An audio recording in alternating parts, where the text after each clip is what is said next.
দীর্ঘদিন ধরেই অসুস্থতা আর অর্থাভাবে জেরবার একাধিক জাতীয় ও আন্তর্জাতিক পুরস্কারে সম্মানিত চলচ্চিত্র পরিচালক উৎপলেন্দু চক্রবর্তী।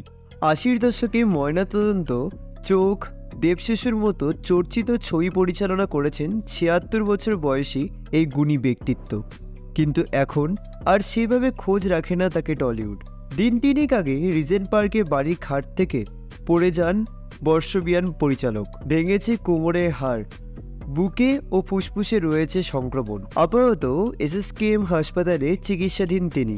গত ১.৫ বছর ধরে রাজ্য সরকারের তরফে দেওয়া ফ্ল্যাটে একাই থাকেন পরিচালক উৎপলেন্দু চক্রবর্তী।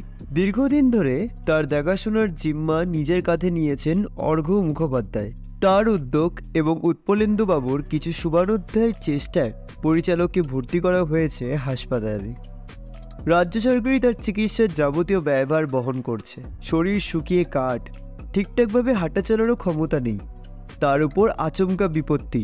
অর্ঘ্য মুখোপাধ্যায় জানিয়েছেন, অনেকদিন ধরেই ওনার প্রোস্টেটের সমস্যা।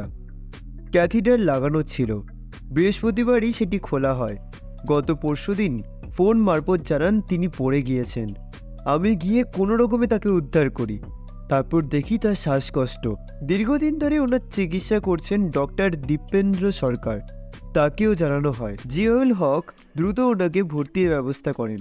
ডিজিটাল এক্স-রে ও একাধিক পরীক্ষা নিরীক্ষার পর জানা গিয়েছে প্রবীণ পরিচালক ফিমার বোনে চিড় ধরেছে। আগামীকাল অর্থোপেডিক সার্জনদের একটি দল তাকে দেখতে আসবে।